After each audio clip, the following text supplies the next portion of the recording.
Hello everyone, स्वागत करती हूँ मैं आपका।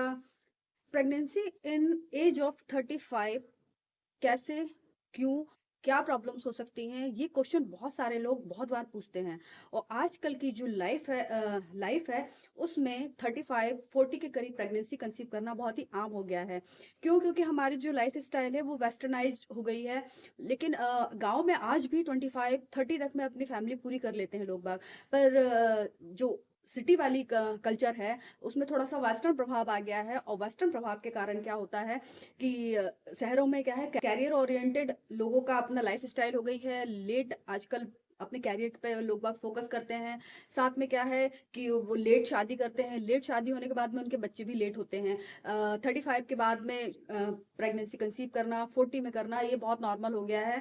तो बहुत सारे लोग ये क्वेश्चन पूछते हैं कि हम इतनी लेट प्रेगनेंसी प्लान कर रहे हैं, क्या हमारे बच्चे में कोई डिफेक्ट तो नहीं आ जाएगा, क्रोमोसोम वाले डिफेक्ट तो नहीं आ जाएंगे, कोई प्रॉब्लम तो नहीं हो जाएगी। तो देखिए, इस तरीके की समस्याएं, इस तरह की कंसल्टेंसी लेके बहुत सारे लोग आते हैं। तो मैं आपको आज बताना चाहूंगी कि आफ्टर 35 प्रेगनेंसी देखिए रिस्की तो होती ही है। क्यों? क्योंकि जो प्रेगनेंसी की एज ही आदर्श एज मानी गई है वो 21 से लेकर 35 के पहले हो जाए तो ज्यादा बेहतर है। उस दौरान बच्चे में प्रॉब्लम होने की संभावना बहुत ही कम होती है। 35 के बाद में क्या है कि आपके बच्चे में chromosomal defect, pre mature baby, या फिर अधिक मोटे बच्चे, इस तरीके की प्रॉब्लम होने की संभावना हो सकती है। इसके साथ में जो प्रेग्नेंट वुमन है उनके अंदर भी बहुत सारे प्रॉब्लम हो सकते हैं। सबसे पहली बात तो बीपी का इशू हो सकता है। ये प्रॉब्लम मोस्टली 40 के बाद होती है। इसके अलावा डायबिटिक हो सकती हैं। और डायबिटिक देखिए आजकल तो नॉर्मल हो गया है, क्योंकि प्रेगनेंसी में जेस्टेशनल डायबिटीज हो जाती है। क्योंकि जो बच्चा जब कंसीव करते हैं तो हमारी बॉडी में शुगर लेवल बढ़ जाता है। क्योंकि बच्चे को एक्स्ट्रा जो शुगर है वो सप्लाई करनी पड़ती है, तो शुगर लेवल बढ़ता ही है। तो उसमें गेस्टेशनल जो डायबिटीज है वो नॉर्मल है, हो जाती है। लेकिन फिर भी इसमें क्या है, माँ को बहुत सारे टेस्ट भी कराने पड़ते हैं, जैसे डबल मार्कर टेस्ट है, एंटी टेस्ट है। और ये सब सारी चीजें जो क्रोमोसोम से रिलेटेड डिफेक्ट ना हो बच्चे में, वो सारे टेस्ट कराए जाते हैं। क्योंकि 35 के बाद में ये संभावनाएं बढ़ जाती हैं कि बच्चे में ये सब डिफेक्ट आ सकते हैं और माँ को भी प्रॉब्लम हो सकती है। दूसरी बात क्या है कि बॉडी की इलास्टिसिटी थोड़ी कम हो जाती है। जो अपना वेजाइनल एरिया है उसकी इलास्टिसिटी में प्रभाव पड़ जाता है। तो इससे क्या है कि नॉर्मल डिलीवरी होने के चांस कम हो जाते हैं, सी सेक्शन डिलीवरी होने के चांस ज्यादा रहते हैं। आगे की बात ये है कि ऐसा ज़रूरी नहीं है कि हर केस में आपके बच्चे में कोई डिफेक्ट ही आ जाए। बहुत सारे लोग कंसीव करते हैं, उनका बच्चा बहुत हेल्दी रहता है। और आप अपनी हेल्दी लाइफ़स्टाइल पे थोड़ा ध्यान दीजिए। आप अपने आप को मेडिटेशन कीजिए, अच्छा खान-पान कीजिए, एक्सरसाइज़ ज़रूर करिए। क्या है कि आजकल की जो लाइफ़स्टाइल है में उसमें एक्सरसाइज़ तो बिल्कुल ही निल हो गई है। और जो महिलाएँ हैं वो घर के काम कर लेती हैं, बोलती हैं हमारा एक्सरसाइज़ हो गए। तो देखिए, इसको एक्सरसाइज़ नहीं कहेंगे। आप इधर कपड़े उठा लेती हैं, उधर रख देती हैं। और तो आपको अगर एक्सरसाइज आपको फॉलो करनी है तो आप झाड़ू पोछा कीजिए। झाड़ू पोछा से आपकी तो भी एक्सरसाइज हो जाएगी। आप इधर कपड़े रख देते हैं, उठा लेते हैं, किचन के काम, ये एक्सरसाइज नहीं होते। तो इससे क्या है, आपका वेट थोड़ा हेल्दी रहेगा और आपकी एक्सरसाइज भी होती रहेगी। और एक बात, अगर आप अपनी प्रेगनेंसी प्लान कर रही हैं 35 के बाद में, तो आपको अपना टेस्ट पूरे अपने डॉक्टर से मिलना है। किसी अच्छे गायनोलॉजिस्ट को आप सिलेक्ट कर लीजिए और उनसे मिलिए और आप अपने पूरे टेस्ट कराइए।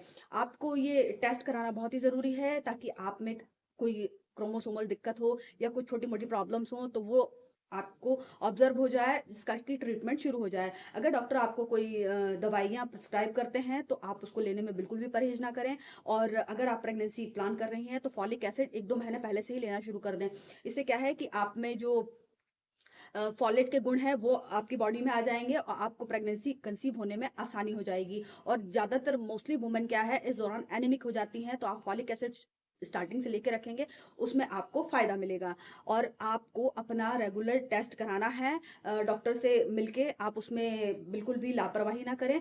करा के और अच्छी तरीके से आप अपने डॉक्टर से बात कीजिए कि मेरी ये मंथली साइकिल ये है, मेरा ओव्यूलेशन टाइम ऐसा है। ये क्या है, आप अपने डॉक्टर से डिस्कशन करेंगी तो छोटी-मोटी जो समस्याएँ होती हैं, कभी-कभी क्या होता है, साइकोलॉजिकल जो प्रभाव होता है वो भी माँओं पर हो जाता है। उससे भी उनको क्या है, कंसीव करने में प्रॉब्लम होती है। तो आप अपने डॉक्टर से अगर कंसल्ट करेंगी, बातचीत करेंगी, तो उसमें आधी से ज़्यादा प्रॉब्लम तो सॉल्व हो जाएँगी। और साथ में सप्लीमेंट लेना बिल्कुल ना भूलें। इसके साथ में क्या है, आप अपने आहार पे भी बिल्कुल ध्यान दें, हेल्दी भोजन लें। और स्पेशली आजकल की जनरेशन क्या है कि उनके लिए ड्रिंक्स ये बहुत नॉर्मल हो गया है, तो ड्रिंक्स, धूम्रपान इन सब से दूर रहें। इनसे दूर रहने पे क्या है, आपका जो कंसीव करने का चांस है बहुत बढ़ जाएगा और आप जल्दी कंसीव कर लेंगे। और इन सब से क्या है, आपका बच्चा भी हेल्दी रहेगा। अगर इन चीज़ों का आप उपयोग नहीं करेंगे तो बच्चा आप हेल्दी पाएँगे, क्योंकि ये चीज़ें क्या है, आपके बच्चे में बहुत सारे डिफेक्ट भी पैदा कर सकते हैं। इसके अलावा आप अपनी लाइफ़स्टाइल पे तो थोड़ा ध्यान दीजिए ही। इस तरीके की अगर आप चीज़ों को फ़ॉलो करेंगे तो 35 के बाद में आपको प्रेगनेंसी कंसीव करने में किसी प्रकार की कोई दिक्कत नहीं होगी। हाँ, लेकिन आपको सब चीज़ें एक रूटीन में लेके चलना है। और इसके साथ में बहुत सी महिलाएँ ये हैं ऐसी हैं जिनको 35 के बाद में नेचुरल कंसीव भी हो जाता है। 35 क्या 40 के करीब भी नेचुरल कंसीव हो जाता है। तो आप अगर कंसीव हो जाता है तो आप अपने डॉक्टर से मिलिए, लापरवाही मत कीजिए। मिलके जो भी वो प्रिस्क्राइब करती हैं दवाइयाँ उसको लीजिए, पूरे 9 महीने अपने बच्चे पे ध्यान दीजिए। और डिलीवरी कैसी होती है, कोई ज़रूरी नहीं है सी सेक्शन हो जाए। अगर आपकी बॉडी फिट है, आप नियमित एक्सरसाइज करती हैं तो आपको नॉर्मल डिलीवरी भी हो सकती है और आपका बच्चा हेल्दी भी हो सकता है। तो आई होप सो आपको ये जानकारी अच्छी लगी होगी। कि चैनल पर नए आए हों तो आप इसको सब्सक्राइब जरूर करिएगा और वीडियो को ज़्यादा से ज़्यादा लोगों को शेयर करना ना भूलिएगा। So thank you so much.